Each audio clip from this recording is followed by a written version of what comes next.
Hello everybody and welcome to the launch of NROL-44 on the ULA, oh my gosh, wow. I was scrambling the last few minutes trying to fix my chroma key, the green screen, because I don't normally do live streams late at night, and so there's usually a bright light on that side of me where the window is, and so the whole center part of my forehead was transparent, which is no good. So anywho, yeah, welcome. So yeah, so ULA will be launching the NROL-44 spy satellite for the National Reconnaissance Office tonight, if all goes well. I hear they have a nice clear weather at the Cape today. This launch has been delayed so many times. Let's see. It was delayed from June, from August 26th. It was scrubbed on August 27th due to a heater issue in one of the rocket's compartments. And it was delayed from August 28th. And then on August 29th, they had their infamous hot fire abort, which I'll show you in a bit, just as a reminder if you haven't already seen it. Then on September 26th, 27th, and 28th, it was delayed due to a ground equipment issue with their swing arm retraction system. Then it was actually scrubbed twice on 29 September, well, yesterday. It was scheduled for just after midnight, so in the wee hours of the morning on September 29th. And then it was again scheduled for just before midnight last night.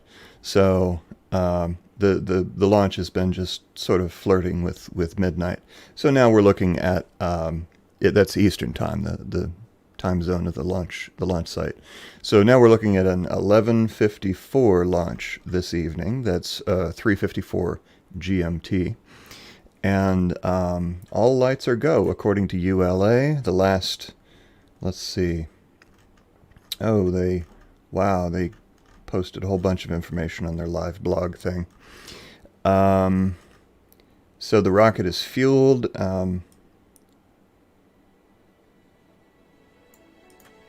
Okay, so they had an update 9 minutes ago saying that the anomaly resolution team has determined that a computer-checked red line limit will instead be monitored manually, thereby working around the concern for the test readings issue to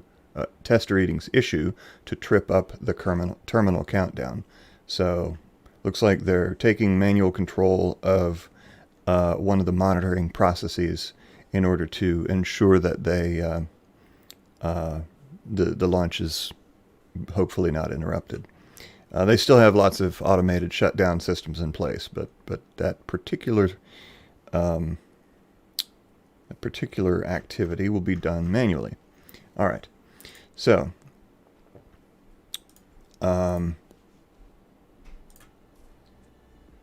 right. So what I would like to do is show you a couple videos. First, I would like to show you the hot fire abort that happened back on 29 August, because it bears repeating. And then I would like to show you a successful launch in slow motion that has been posted on my channel for a while, but yeah, because it's relevant and you're not going to get to see tonight's launch in slow motion, not tonight anyway, we may as well check it out. So let me get my ducks in a row here. Always the ducks. All right. Here we are. Now, so this was the hot fire abort that happened on 29 August. So what happened was at T-minus 4 seconds, 4 seconds? Was it 4 seconds? Yes. T-minus 4 seconds or 3. A few seconds. There was and I don't know that they actually made the cause public. They're not beholden to do so, but in any case, an automatic abort was triggered as the flames were billowing around the base of the rocket. You hear the engines begin to fire up, but they weren't. The ignition process was not completed. A safe shutdown occurred, and the rocket was secured. The payload was fine, but it made for an awkward broadcast moment, as we will see. So here we go.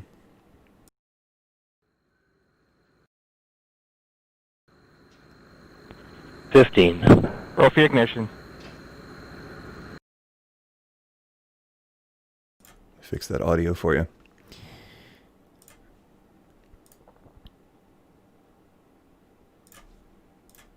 There we go. Trying again.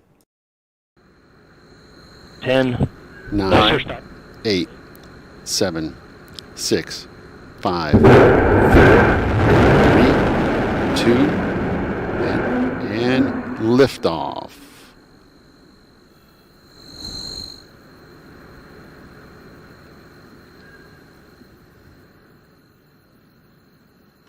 And stand by. We've obviously had a hot fire abort. Yeah, so they continued broadcasting, and kudos to them for that. They continued broadcasting as they went through their safing procedures, calling out different system checks to make sure that everything was locked down and locked down and safed. But ultimately, that particular event delayed them by, I don't know, about a month before they recertified it or they reapproved it for launch. But let's check out a successful launch. This was a daytime launch of the NROL-41 mission from early last year, I think it was, springtime, on the West Coast at Vandenberg Air Force Base, which is the other location that Delta IV Heavy launches from. Tonight's launch will be from Cape Canaveral in Florida. But yeah, so this is a slow motion. Actually, this is let's see. Yeah, okay, this is the slow mo. I've done a couple of Delta IV Heavy like compilations or whatever, processed video processes, and this is the slow mo with the music. So here we go. I'll shut up.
Yeah, so there you had a successful liftoff, which I hope will be repeated tonight.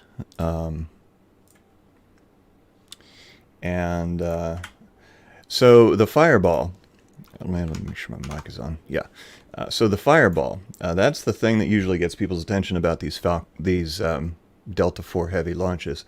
That is by design. It's not an accident, and it's not damaging to the rocket. So what's going on is the Delta IV Heavy uses liquid hydrogen, cryogenic liquid hydrogen, and cryogenic liquid oxygen for fuel.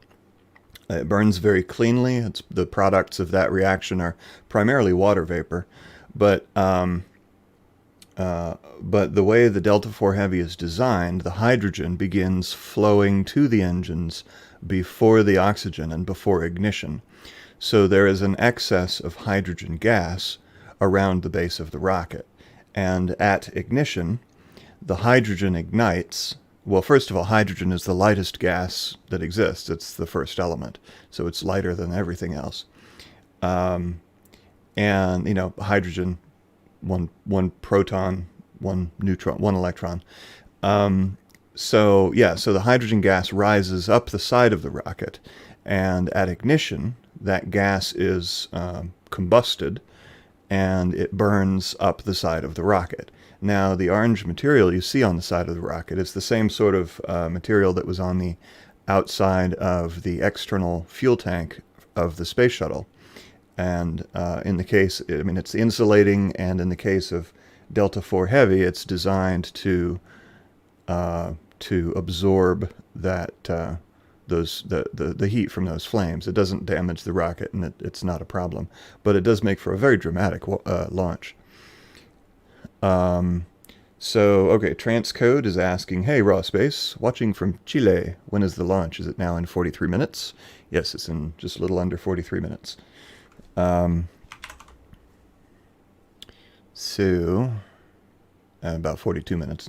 Well, 42 and a half minutes now. All right. So,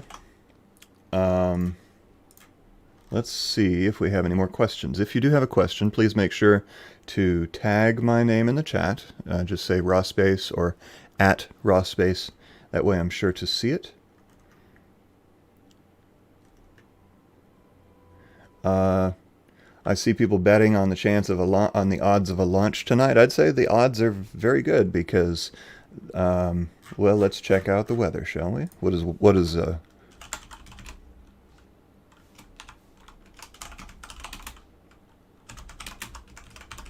Sorry, multitasking, walking, chewing gum, typing, speaking.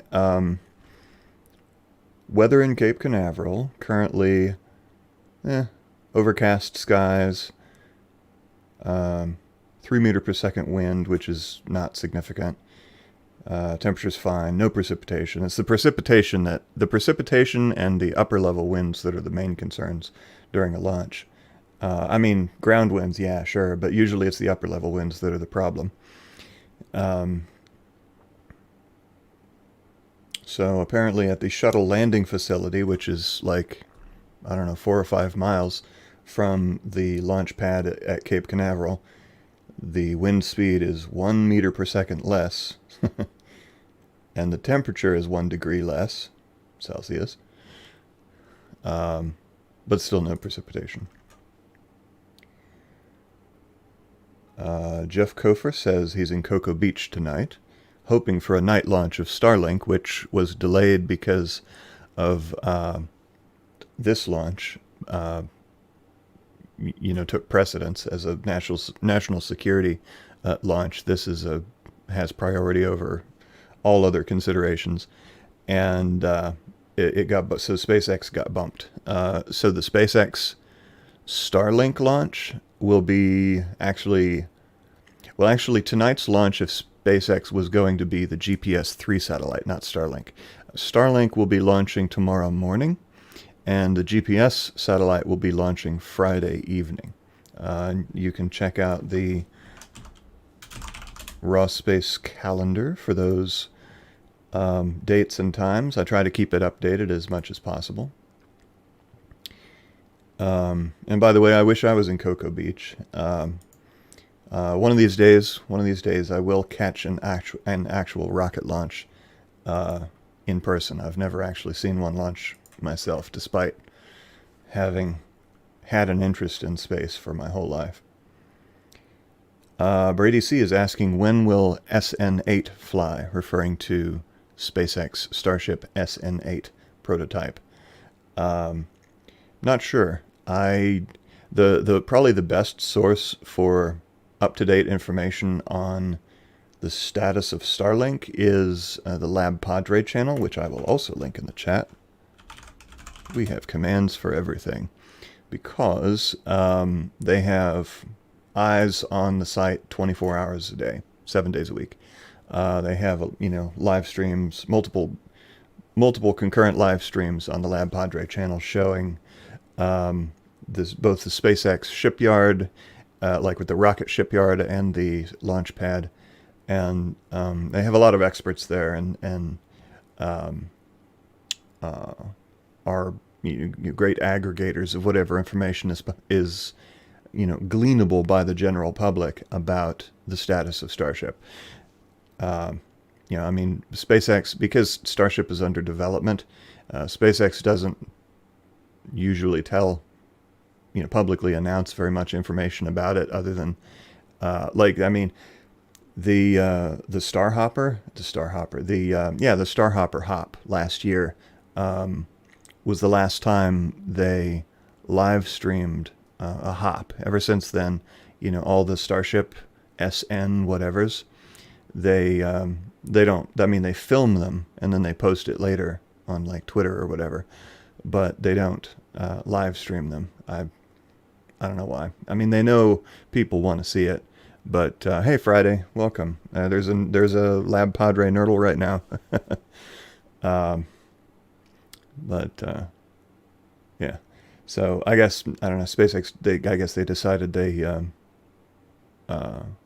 probably because the hops and the test fires and such are so unpredictable, they get delayed, constantly for one reason or another. The system is in, intensive development, so maybe they just didn't want to deal with all the scrubs and delays and stuff associated with that, and try to coordinate that with live streams. Because if you promise people a live stream and then you back out, or you start the live stream and then you scrub, everybody's disappointed. Whereas if you don't give them anything and then you post it later, people are like, hey, it's Christmas.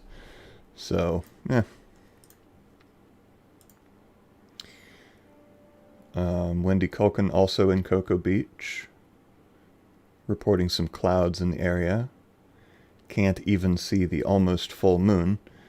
The skies here in North Carolina, because I'm very far from Florida, but the skies here in North Carolina were very clear when I left work, but I haven't been back outside in a few hours, so I'm not sure what it's like right now, and I can't see out my window, so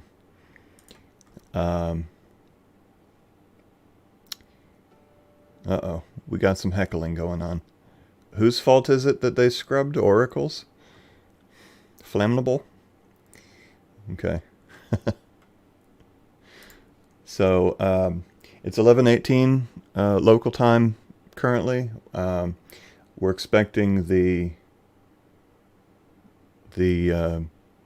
ULA live coverage to begin at about 11:34, about 20 minutes before the launch. So, if anybody has any more questions, I would be glad to take them. Off topic is fine, as long as it's appropriate. Ooh, okay. How does the ISS compensate for the mass and change of CG when a ship docks? Center of gravity when a ship docks. That's a great question. They do have... So, I'm not as well versed on the maneuvering capabilities of the ISS as I would like to be, but mean, I know they use like cold gas thrusters, and they use docked, like Soyuz craft, and maybe even other craft, I'm not sure, to give the, you know what? Why do I have this planet behind me? We want to see, well, I'm kind of blocking the rocket, aren't I? Anywho, yeah. So what was I talking about? The ISS. So they use thrusters to adjust the attitude and the even the orbital altitude of the ISS. They have to regularly boost the ISS to a higher orbit because even at 250 miles, it's still there's still a slight drag from stray oxygen particles and other stray atmospheric particles that are floating around up there, because as you may be aware, the transition from atmosphere to space is a continuum. So there's not just a hard line. So even at that altitude, there's still atoms that provide drag on the ISS, and so they have to periodically boost it up by a number of miles. Not a huge number, but by a few miles, 5-10 miles, in order to compensate for that. So with regards to the change in the mass and the center of gravity of the space station, I imagine they would just use the whatever, cold gas thrusters, RCS type thrusters they have to modify the orbit accordingly, because orbit is entirely dependent on trajectory, speed, and mass. So, yeah. But I mean, I should look into that more, because I'm curious about it myself, and I don't know a lot of, aside from the fact that I know they use for their big burns, like boosting their orbital altitude. I know they do use the Soyuz, the thruster on the docked Soyuz module at the aft and the back end of the ISS. Bruce Wayne, Caped Crusader extraordinaire, is asking, have they found the source of the new air leak on the ISS? I did see a reference to that today, that they have isolated it to, I think, the Poisk module, one of the Russian modules, and they're going to use like some sort of ultrasound sensor, ultrasonic sensor to isolate the leak. But they are working on it. Maybe it's another hole drilled by, who knows, and filled with bubble gum. Chad V says that Dragon has also been used to boost the ISS, and occasionally the ISS will actually flip. I've seen a video of, like a time-lapse video of the ISS completely flipping over, like changing its attitude dramatically. And I don't remember why they did that, but I think this was quite a few years ago, back in the shuttle era. But so they can maneuver and plus the ISS does have an orbital debris evasion capability. They're able to scoot it around, to avoid any proximity to potentially damaging orbital debris, space junk. So, checking up on ULA. 7 minutes ago, all lights are green. 14 minutes ago, all systems are go.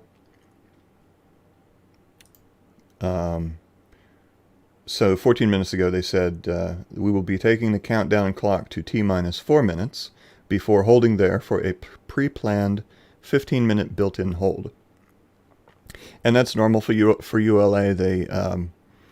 They have built-in holds in their countdown sequence. So if you see their clock not changing from T-4 minutes, that's because they're in a built-in hold.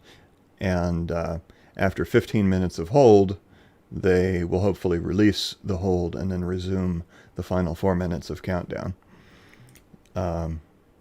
Different launch providers have different procedures for managing their countdowns, and that's how ULA does it. And then on their other page,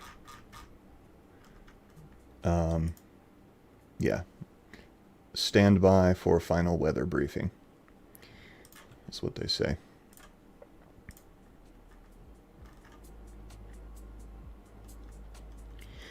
So who is saying this? Flammable says, why would it matter? It's all weightless. No, not exactly. Weightlessness, the sensation of weightlessness, like if you're an astronaut on the space station and you're floating around and you feel weightless, you still have weight. The problem is, well, it's not the problem. The thing is, you're in a constant state of free fall. See, orbit is not simply being in space. If you, like, for example, the Blue Origin New Shepard rocket flies up beyond the Kármán line, so it enters space, is the international standard for the beginning of space, but then it drops straight back down because because orbit is not simply going up high above the ground. Orbit is going high above the ground so that you're not being slowed down by atmosphere, and then moving laterally fast enough that it precisely counteracts the falling action of gravity pulling you toward the ground. So you're actually falling around the curve of the planet at the exact same rate. So your forward momentum exactly counteracts the 0.9 G's of gravity that, for example, on the ISS they experience up there. So if the ISS were to stop dead in its tracks, I mean, because it's going 11,500 miles per hour, if it were to stop dead in its tracks, it would drop like a stone and burn up in the atmosphere. I mean, stones can orbit too, but my point is it would drop straight down and burn up in the atmosphere. The only reason it has orbited now for 20 years is because it is traveling so very fast. And so stuff up there, it still has mass, it still has momentum, and it still has the pull of gravity tugging on it, but its orbital speed keeps it from falling. All right.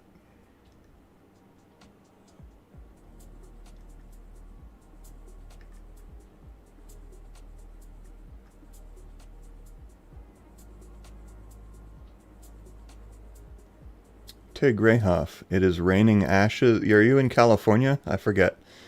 You are in California, aren't you? He says it's raining ashes there. I don't think that. I think the Oregon fires are out. I think it's still burning in California, though.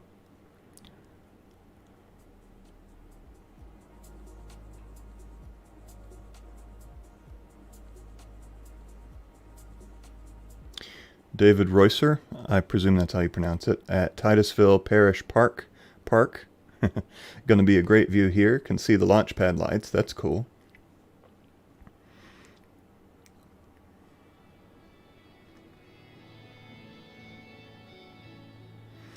Brian the Best asks, how does the ISS stay up? I know it's supposed to fall into the atmosphere. The ISS stays up because it's traveling at 17,500 miles per hour, which means that it moves forward so fast that as gravity pulls it down with 0.9 G's of acceleration, the distance that it falls matches the distance that the Earth has receded out from under it because of its forward momentum. Basically, it's going so fast that it's falling around the planet. It's a strange concept, but that's how all orbits work. That's how the Earth orbits the Sun. That's how the Moon orbits the Earth. That's how all orbits work. Is you're basically, the object is constantly falling around its parent gravitational well, so the Moon is falling around the Earth and the ISS is falling around the Earth. Josh Wilson says, weather is a go.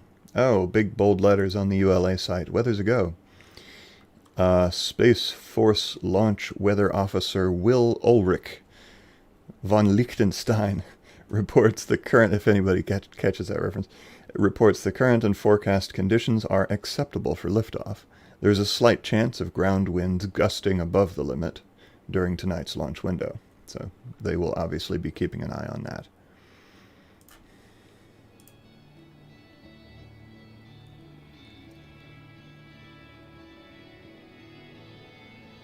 Yeah, Lemzia says if you're moving at too high a speed in orbit, you will fly into space. If you go too slow, you will return to Earth. Sort of. I mean, orbital mechanics is, and I'm by no means an orbital mechanics expert. That's not my field. You know, I haven't even played Kerbal, so Kerbal Space Program. But like, for example, if you were in a stable orbit, a roughly circular orbit, because all orbits are elliptical, but some are more circular than others.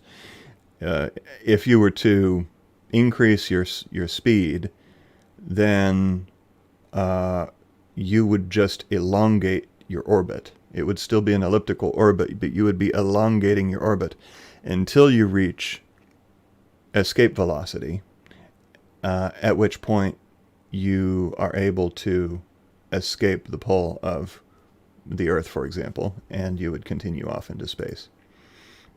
But it all depends on your orbital trajectory, and I couldn't even hope to be able to handle all that math that's involved. I'll leave that to the smart folks and the computers, because all right. 45th Space Force officer is a go. Good to hear. Dale Duncan, moderator extraordinaire, says MIT has a great course online for orbital mechanics. Is it free? I have to pay tuition for that. Flat orbit? There's no such thing. Gravity pulls things in ellipses.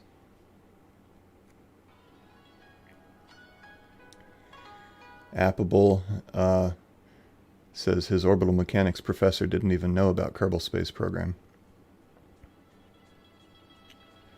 Bogdan Petku, and I'm sorry if that's mispronounced. What's the loudest rocket launch to date? Not explosions. So if you want to count explosions, that would probably be the Russian N1 moon rocket that blew up on the launch pad catastrophically. But the loudest rocket launch to date would surely be the Saturn V, because it is the most powerful rocket launched successfully.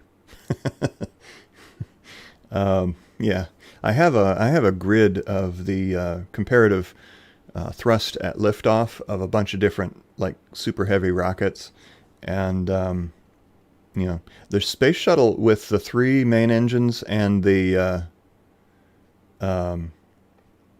2 solid rocket boosters was almost as powerful as the Saturn V. It was very close, but it was still not quite there. Okay.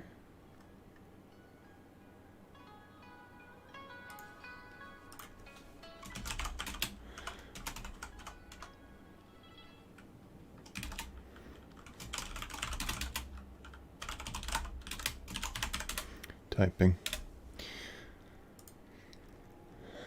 Okay. Looking for more questions. Gregory Byrne. Hello, mate. How are you today? I am all right. I worked late trying to help fix a IT situation, and actually, I just got done watching One Flew Over the Cuckoo's Nest for the first time, like 1975 movie with, oh,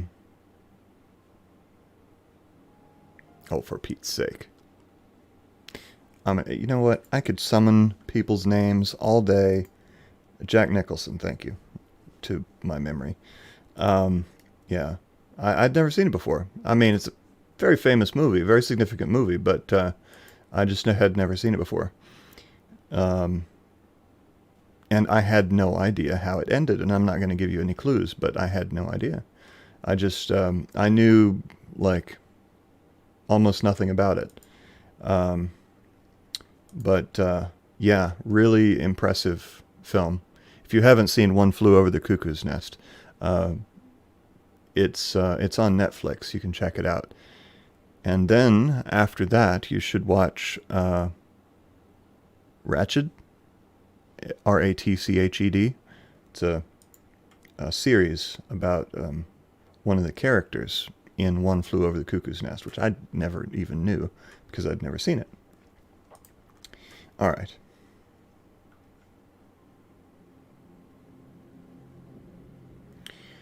Let's see. Chris and Tina living in Maine, USA. Is the speed of Earth's rotation figured into the speed of the rocket? Yes, actually. So I don't remember the exact number, but it's so the Earth rotates. The Earth is 3,959 miles in radius. If you want to convert that to kilometers and multiply it by 2, you get the diameter. And therefore, multiply that by pi, you get the circumference at the equator, approximate. And so if you figure that circumference, which is, what, 24,000 miles or whatever it is. Hold on a sec. Let's see. Calc 2 times pi times 3959 is 24,875 miles in circumference. So that's a little over 24,000, and the Earth rotates 360 degrees in 24 hours. So that's a little more than 1,000 miles per hour of rotational speed at the equator. And Florida is at, let's see, Quartz, Cape Canaveral. Let's see if it gives me this. I updated my coordinate Nightbot commands the other day, so yeah, here we go. So 28.39 degrees north, which is a fair bit. It's almost a third of the way from the equator to the North Pole. That's the latitude coordinate of Cape Canaveral, Florida.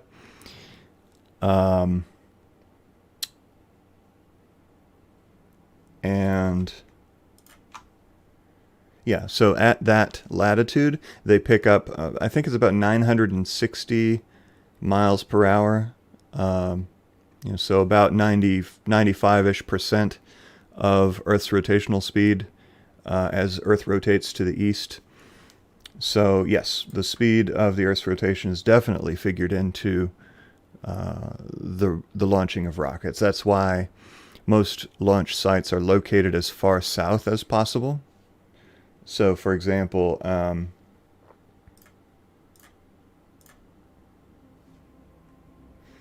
okay, looks like they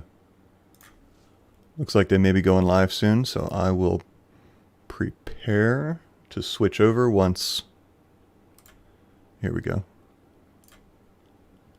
Nice. Okay. So yes, that's why you find launch sites are located as far south as possible, so that they can take advantage of as much of the Earth's rotational speed as possible in order to be able to launch heavier payloads with less fuel and thereby saving money. And also the eastern side of, this is copyrighted music, I can't let you hear this, but I'll switch over here in a moment. So there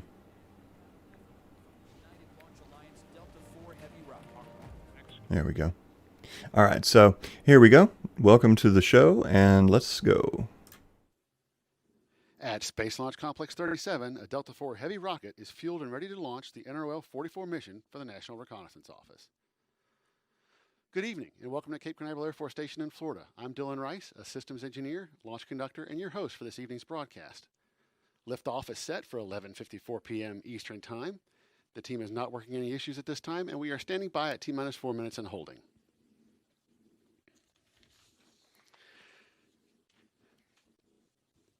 At the request of our customer, today's live coverage will conclude following payload fairing jettison, scheduled to occur about 6.5 minutes after liftoff.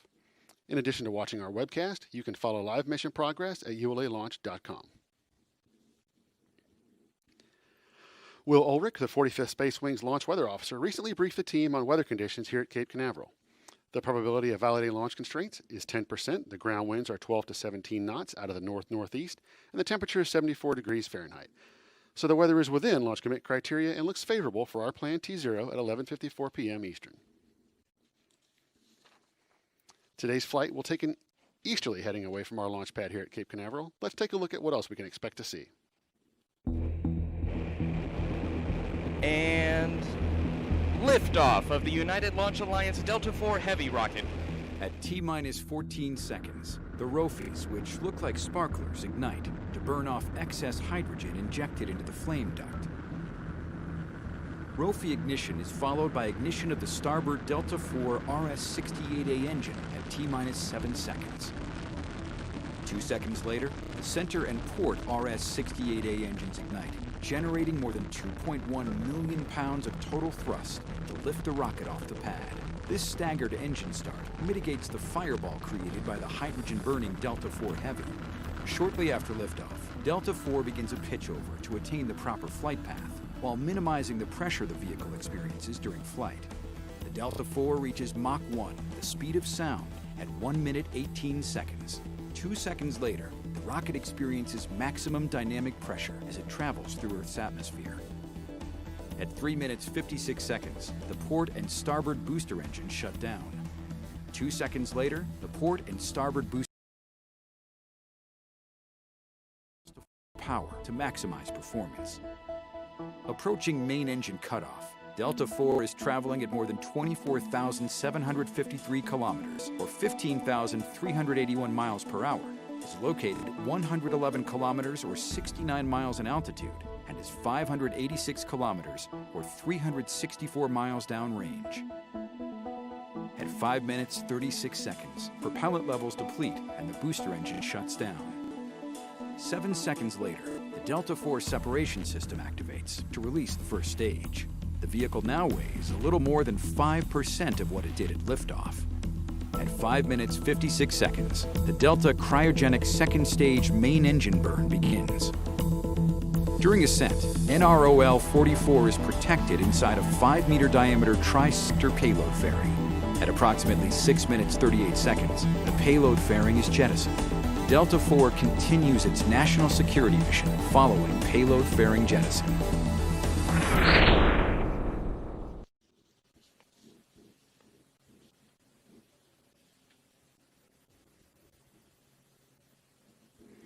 ULA is using the Delta IV Heavy configuration to launch the NROL-44 mission.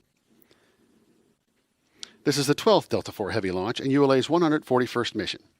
Built in Decatur, Alabama, the Delta IV Heavy is ULA's largest, most powerful configuration. It's comprised of 3 common booster cores, each powered by Aerojet Rocketdyne RS-68A engines, and a Delta cryogenic second stage powered by an Aerojet Rocketdyne RL-10B2 engine.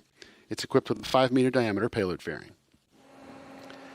Events began on July 27th when the spacecraft, encapsulated inside that 5-meter fairing you can see here, was transported to the MST at Slick 37 and vertically integrated to the Delta Heavy rocket. The final preps began approximately 3 p.m. today. The MST is as tall as a football field is long, as wide as the length of a basketball court, and weighs about 10 million pounds. Here you can see the MST swing-out platforms being readied for the tower roll. The MST uses a carriage transporter system. It travels about a quarter mile per hour, and at that speed it takes about 25 minutes to roll the tower to its launch position 345 feet north of the launch vehicle. It utilizes 40 hydraulic cylinders at pressures nearing 3,500 psi to raise the MST 8 inches prior to rollback. The Delta Heavy rocket stands 235 feet tall, or about 23 stories, and weighs about 1.6 million pounds fully fueled. The 3 engines produce more than 2 million pounds of thrust at liftoff.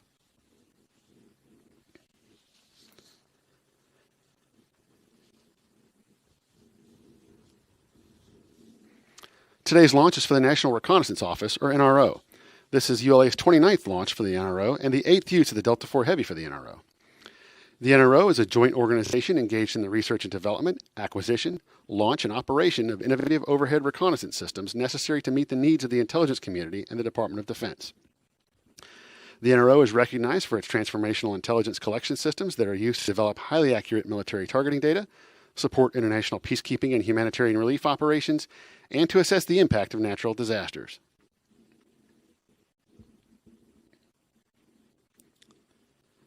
As they do for every mission, the NRO provided unique artwork for NROL-44. Here's the story behind the art. The background of this artwork is a dark shade of NRO blue to symbolize cross-organization collaboration required for mission success. In the foreground, we see a wolf howling as a warning to its pack as the first point of detection for signs of trouble. The wolf pack represents the nation and the international community leveraging and supporting the steadfast sentry. Lastly, the falling snow represents the purity of the NRO's intentions and the serene calm of peace.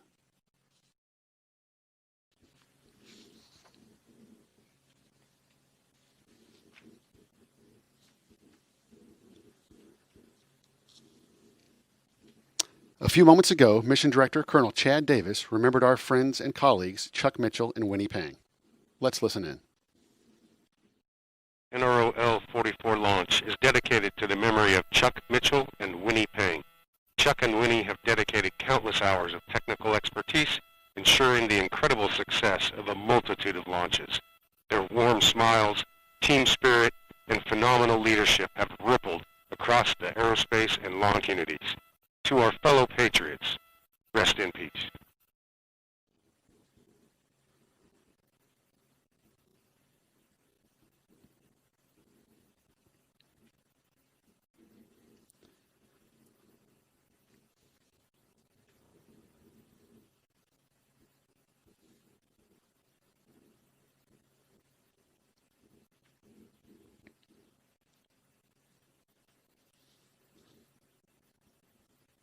This is Delta Mission Control at T-minus 4 minutes and holding. We remain in the planned 15-minute built-in hold as preparations for launch continue. In a few moments, launch conductor Scott Barney will poll the launch team for the final go to pick up the count. 27 engineers and managers are polled for system status and readiness to proceed. This is the final status check before launch for all Delta vehicle systems, ground systems, the spacecraft, and the U.S. Air Force Eastern Range.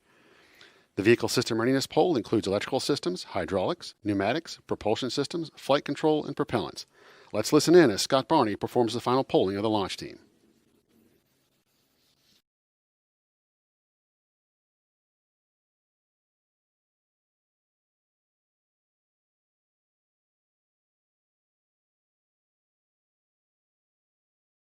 Status check to proceed with terminal count. First stage systems, propulsion. Ready. Hydraulics. Ready. Locks. Go. LH2. Go. Second stage systems, lock. Go. LH2. Go. Electrical systems, airborne. Go. Ground. Go. Facility. Go. RFFTF. Go. Flight control. Go. COM. Go. GCQ. Go. Operations support. Go. Pneumatic. Go. Umbilical. Go. Hazard gas. Go. ECS. Go. Red line monitor. Go. Quality. Go. Op safety manager. Go. ULA safety officer. Go. Vehicle system engineer. Go. My chief. Go. Range coordinator. Clear to proceed. Launch director. Launch vehicles ready to launch. L Mission minus direct- 6 minutes. You Mission have director. permission to launch. Proceeding with the count. MEQ established swing arm lock pin support. Active. Polling is complete and the launch team has given the go for launch. The countdown will resume approximately 2 minutes from now, but before it does, let's walk through the final checks we'll hear from the launch team. Delta IV's liquid oxygen and hydrogen tanks have been full for approximately a half hour and in topping mode to replenish commodities that evaporate while we perform final valve and vent system checks. Once the terminal count begins, You'll hear indications that propellant topping has halted on all Delta's first and second stages. The oxygen systems are secured first, followed by the hydrogen systems, and all tanks will be pressurized for flight. The vehicle will transfer from ground electrical power to its onboard batteries. Hydraulic systems are pressurized, and the vehicle's ordnance systems are armed. At T-minus 60 seconds, the eastern range will provide the range green call, indicating that weather conditions are acceptable. All supporting assets are ready for liftoff, and the air and sea adjacent to Complex 37 and along the flight path are clear. At T-minus 30 seconds, Launch Conductor Scott Barney will conduct one final short status check to verify all systems remain go for launch. At T-minus 15 seconds, the ROFIs, or radial outward firing igniters, will light to burn off residual hydrogen around the base of the vehicle. At T-minus 7 seconds, the starboard engine will ignite, followed by the core and port engines at T-minus 5 seconds, and liftoff will occur at T0. After liftoff, you'll hear the voice of Patrick Moore with launch vehicle ascent data.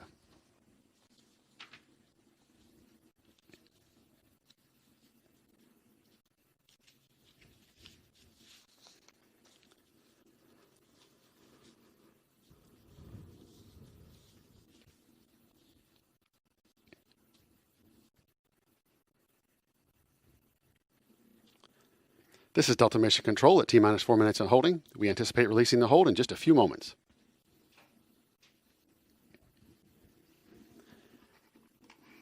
T-minus 4 minutes and counting. The countdown clock has 3:55. resumed. We've entered the terminal count and are go for launch at 11:54 p.m. Eastern.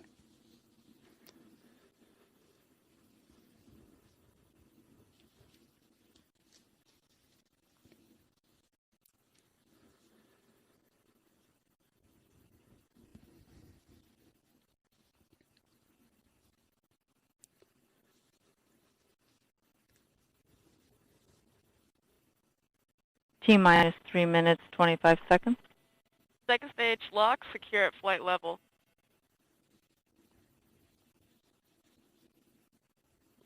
Second stage oxygen systems now ready.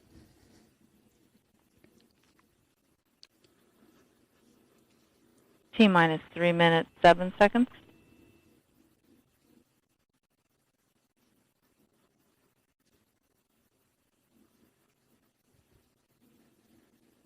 First stage tanks now pressurizing for flight. T-minus 2 minutes, 49 seconds. FTS internal.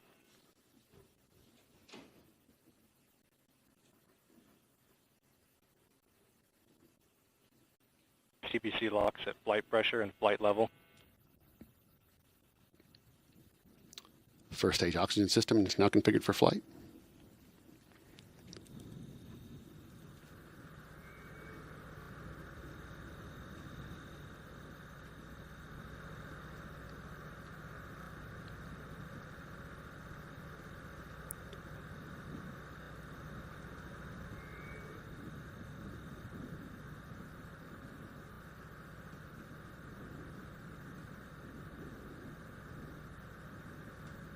T-minus 2 minutes, 159, Vehicle internal.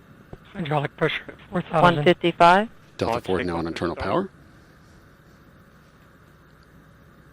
CBC LH2 at flight pressure and flight level. First stage hydrogen tanks are now ready. T-minus 1 minute, 40 seconds. SPS launch enabled. 137.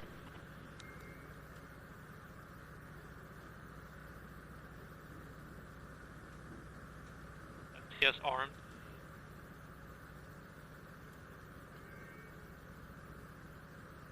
T-minus 1 minute, 20 seconds. The vehicle, OCUs payload, armed. and ground FPS systems, armed. Eastern Range are go for launch.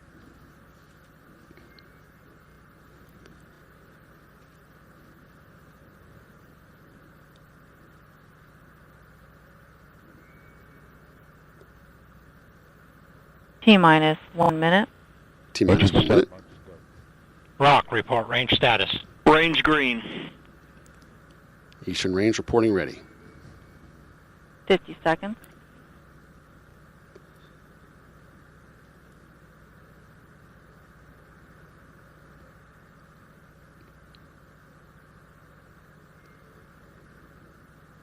Second stage LH2 secure at flight level.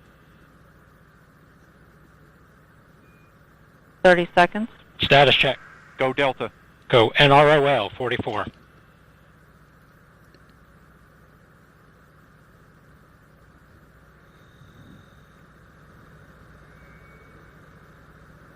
Fifteen seconds. Rofi ignition. Rofi's now ignited. 10, 9, 8, 7, 6, 5, and stand by. There's been a hold called. Activated. Clock Roger, has stopped all at personnel. T-minus 7 seconds. Got Operation 110. LC switch not ready. Engine cooling water is on. Mako is confirmed. Launch conductor now confirming that all engine valves are closed, and the team is going to move through the process of safing the vehicle. Flight control looking for your call at step 70. Flight control is ready to set the clock to T-4 and holding. Roger. ALC reset countdown clock to T-minus 4 minutes and holding. Roger. The team will Team now ahead recycle and, the vehicle back to a T-minus and fire aboard. T-minus 4 minutes and holding configuration, as the issue that's caused the hold is identified. STS in pre-flight mode. Roger. Prop 1 verify safe Order 68 shutdown and following purge configuration. Roger that, active. We'll report when complete. Roger. DST-1, best source 4 to switch best source 1 and best source 2 force to channel 1 umbilical. Roger.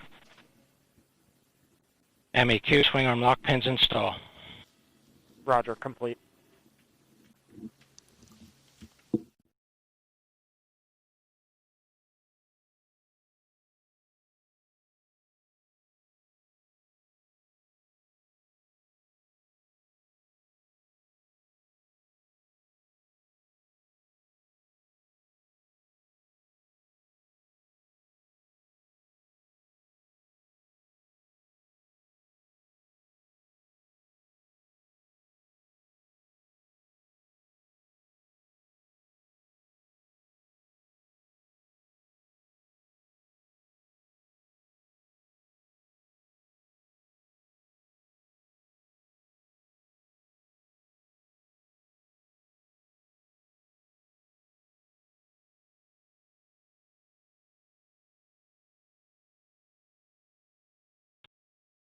LC says pad is normal. OSM, LC.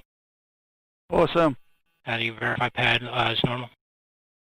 10-4 in work. Roger.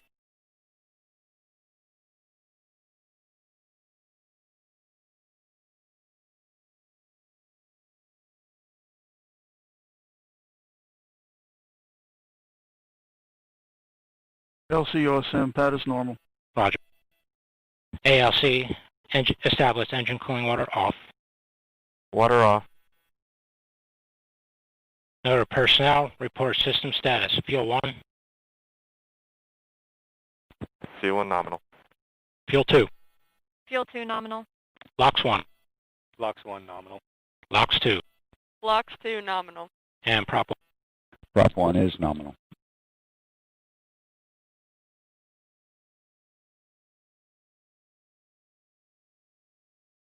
PNE, LC. Go for PNE. Are you ready to establish PSN2 at this time? Or have you established that? It's been established. Roger. HYA, secure hydraulics. Roger.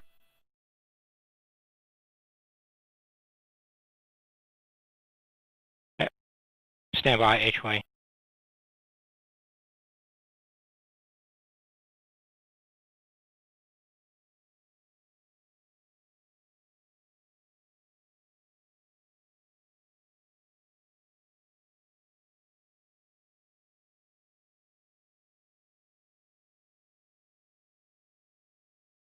Has gas established scan pattern 305.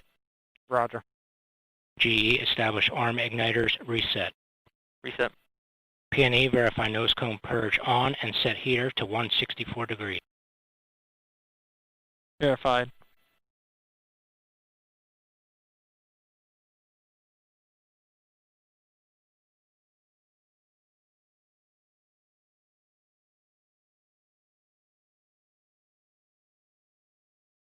OSM, verify OSM concurrence to safe FTS. OSM concurs. FTS command, FTS safe and external. In work.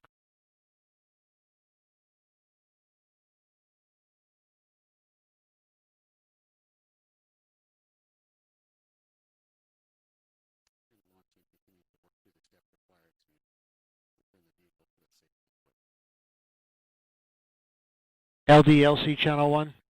Go LD. LC, at this time, the MD has declared a scrub for today's operations. We'll have a predetermined recycle time. Roger, we'll set up for an extended recycle and proceed in a detanking when recycle is complete. Concur.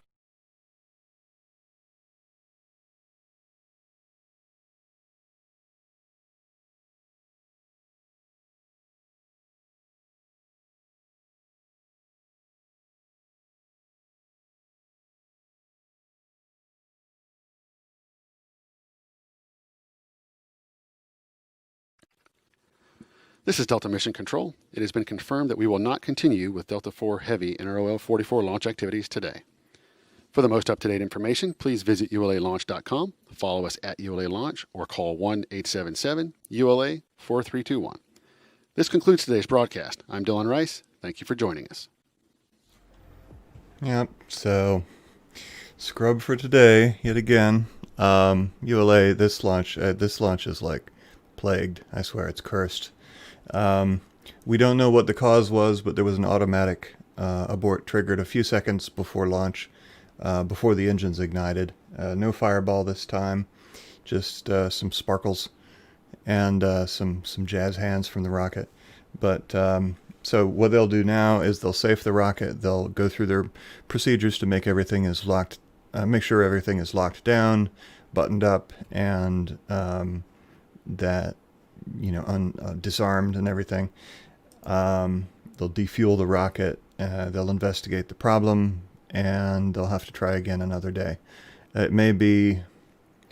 I doubt they'll have a 24-hour turnaround on this one. I'm guessing it'll be at least a week, but we shall see. Just stay tuned, and you should, if you want to watch a launch, you can come back in the morning, actually, about 9 hours from now. The SpaceX is going to be launching another Starlink mission, and then on Friday evening is another SpaceX launch. Let me see. So tomorrow morning, 9:17 a.m. Eastern, is Starlink 12, and then tomorrow evening at 9:38 p.m. Eastern is a Northrop Grumman Antares launch, cargo mission to the space station. And then on Friday at 9:43 p.m. Eastern is another Falcon 9 with a GPS satellite, the GPS 3 series, headed for a semi-synchronous medium Earth orbit. Raji Casas asks, if there's no fireball, then can there be an automatic hold? Yes. There are a myriad sensors and all over that rocket and the ground equipment. And if anything is out of whack, holds can be called manually, holds can be called automatically. If any parameters are out of an acceptable range, or a sensor, even if a sensor is on the fritz and it's providing unexpected data, then the system can automatically call a hold up to even T-0, even up to the moment of launch. And that's by design, because it's always better to circle back around and try again another day than to push the launch and risk losing your billion-dollar payload. So, yeah, I wouldn't necessarily say it reflects badly on ULA. Maybe, but the trope of space is hard, it really is true. These systems are incredibly complicated, and everything has to go right in order for a launch to be successful. But yep, so I'll go ahead and fade out to the outro music, and thank you all for coming. Hope to see you in the next live streams, and stay tuned to the raw space calendar or stream announcements for news on the when they reschedule this NROL-44 launch for. Until then, keep it raw, and thank you for coming.